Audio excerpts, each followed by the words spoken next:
What sorrow awaits the proud city of Samaria, the glorious crown of the drunks of Israel. It sits at the head of a fertile valley, but its glorious beauty will fade like a flower. It is the pride of a people brought down by wine, for the Lord will send a mighty army against it. Like a mighty hailstorm and a torrential rain, they will burst upon it like a surging flood and smash it to the ground. The proud city of Samaria, the glorious crown of the drunks of Israel, will be trampled beneath its enemies' feet. It sits at the head of a fertile valley, but its glorious beauty will fade like a flower. Whoever sees it will snatch it up, as an early fig is quickly picked and eaten. Then at last the Lord of heaven's armies will himself be Israel's glorious crown.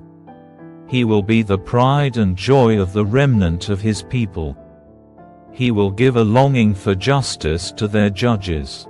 He will give great courage to their warriors who stand at the gates.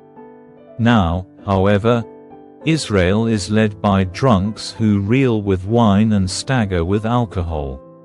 The priests and prophets stagger with alcohol and lose themselves in wine. They reel when they see visions and stagger as they render decisions. Their tables are covered with vomit. Filth is everywhere. Who does the Lord think we are? They ask. Why does he speak to us like this? Are we little children, just recently weaned? He tells us everything over and over, one line at a time, one line at a time, a little here, and a little there. So now God will have to speak to his people through foreign oppressors who speak a strange language. God has told his people, "Here is a place of rest. Let the weary rest here." This is a place of quiet rest. But they would not listen. So the Lord will spell out his message for them again, one line at a time, one line at a time, a little here, and a little there, so that they will stumble and fall. They will be injured, trapped, and captured. Therefore, listen to this message from the Lord, you scoffing rulers in Jerusalem. You boast, "We have struck a bargain to cheat death and have made a deal to dodge the grave. The coming destruction can never touch us, for we have built a strong refuge made of lies and deception." Therefore, this is what the sovereign Lord says, "Look, I am placing a foundation stone in Jerusalem, a firm and tested stone. It is a precious cornerstone that is safe to build on. Whoever believes need never be shaken. I will test you with the measuring line of justice and the plumb line of righteousness. Since your refuge is made of lies, a hailstorm will knock it down. Since it is made of deception, a flood will sweep it away. I will cancel the bargain you made to cheat death, and I will overturn your deal to dodge the grave. When the terrible enemy sweeps through, you will be trampled into the ground. Again and again that flood will come, morning after morning, day and night, until you are carried away. This message will bring terror to your people. The bed you have made is too short to lie on. The blankets are too narrow to cover you. The Lord will come as he did against the Philistines at Mount Perazim and against the Amorites at Gibeon. He will come to do a strange thing. He will come to do an unusual deed, for the Lord of heaven's armies, has plainly said that he is determined to crush the whole land. So scoff no more, or your punishment will be even greater. Listen to me. Listen, and pay close attention. Does a farmer always plow and never sow? Is he forever cultivating the soil and never planting? Does he not finally plant his seeds, black cumin, wheat, barley, and emmer wheat, each in its proper way, and each in its proper place? The farmer knows just what to do, for God has given him understanding. A heavy sledge is never used to thresh black cumin. Rather, it is beaten with a light stick. A threshing wheel is never rolled on cumin. Instead, it is beaten lightly with a flail.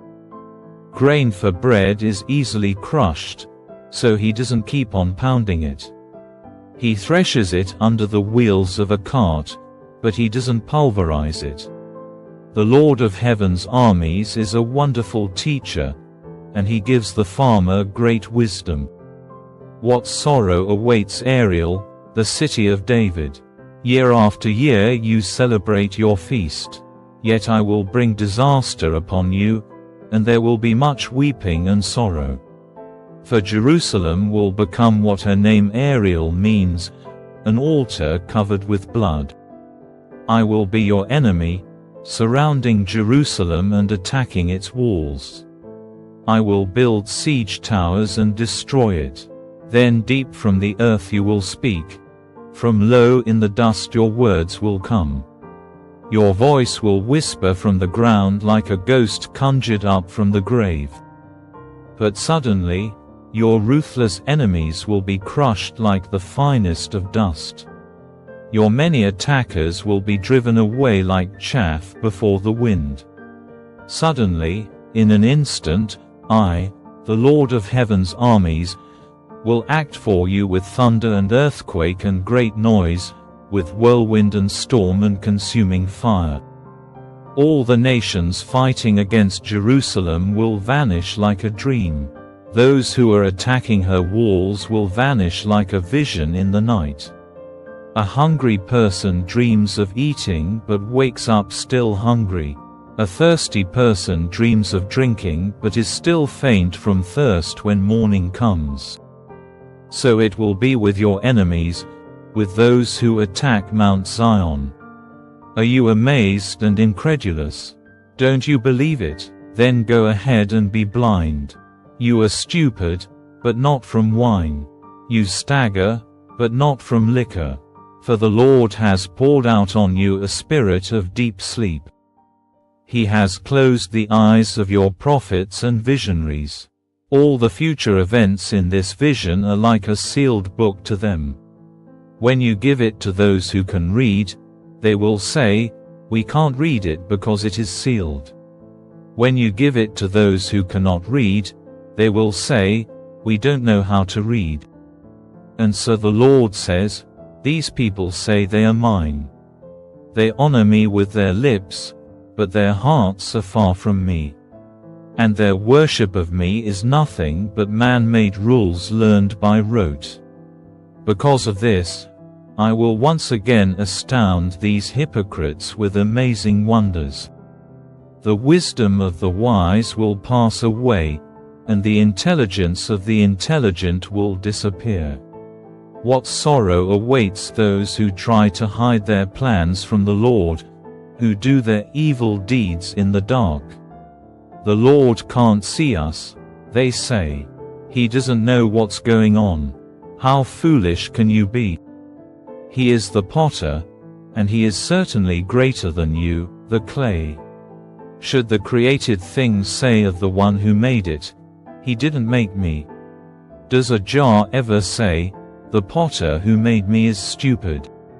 Soon, and it will not be very long, the forests of Lebanon will become a fertile field, and the fertile field will yield bountiful crops. In that day the deaf will hear words read from a book, and the blind will see through the gloom and darkness. The humble will be filled with fresh joy from the Lord. The poor will rejoice in the Holy One of Israel. The scoffer will be gone, the arrogant will disappear, and those who plot evil will be killed. Those who convict the innocent by their false testimony will disappear. A similar fate awaits those who use trickery to pervert justice and who tell lies to destroy the innocent. That is why the Lord, who redeemed Abraham, says to the people of Israel, My people will no longer be ashamed or turn pale with fear. For when they see their many children and all the blessings I have given them, they will recognize the holiness of the Holy One of Jacob. They will stand in awe of the God of Israel. Then the wayward will gain understanding, and complainers will accept instruction.